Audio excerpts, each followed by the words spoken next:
সুসমাচার 14 অধ্যায় 16 থেকে 17 সেখানে যদি দেখি বলছে পবিত্র আত্মা আমাদের সাহায্যকারী এবং আমাদের অন্তর্যামী, যে আমাদের অন্তরে ব্যথা, কষ্ট, প্রার্থনা, দুঃখ, যাচনা সবকিছু, অর্থাৎ আমরা তাকে অন্তর্যামী, যেমন আমরা বললাম অন্তর্যামী, ঈশ্বর হচ্ছে অন্তর্যামী, ঈশ্বর অন্তর্যামী। আমরা ভাগ করে ঈশ্বর অন্তর্যামী যখন বলি তার মানে পার্ট ভাগ করে দিচ্ছে।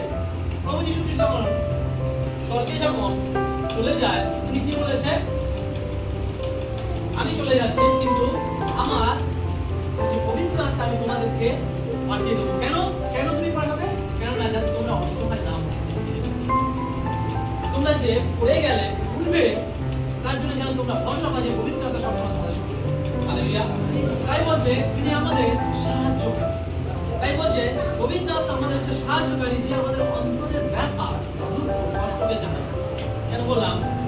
যখন আমরা পবিত্র আত্মার বিষয়ে বলি যে পবিত্র আত্মা, তার ভূমিকা, তার আকার, তিনি কেমন ভাবে আমাদের উপরে আসবেন, যখন এই বিষয়ে ভাবি তখন কোনো সময় খেয়াল করেছেন যে আপনি আপনার অজান্তে, আপনি জানেন না, আপনি পরিকল্পনা করেন, আপনি যাচ্ছেন, কিন্তু হঠাৎ কোনোভাবে আপনার সম্মুখে বিপদ সরে গেছে, বা আপনাকে কেউ হঠাৎ আপনি কোনো জায়গায় যাচ্ছেন, সেখানে আপনাকে সরিয়ে দিয়েছে।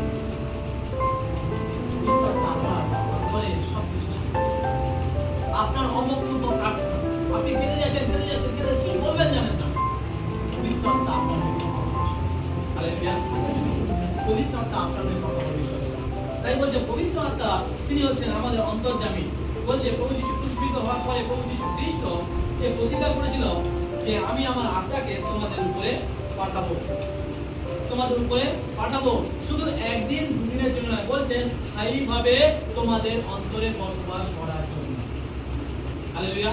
বলছে আমি আমার পবিত্র আত্মাকে তোমাদের উপরে পাঠাবো, তোমাদের মধ্যে স্থায়ীভাবে বসবাস করার জন্য।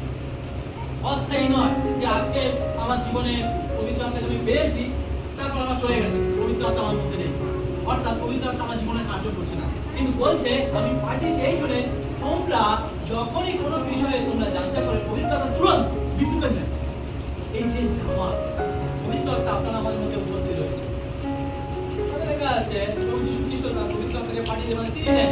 আমি যখন বলি এইভাবে আমরা ব্যাখ্যা করি, প্রভু যীশু খ্রিস্ট নেন, কে রয়েছে?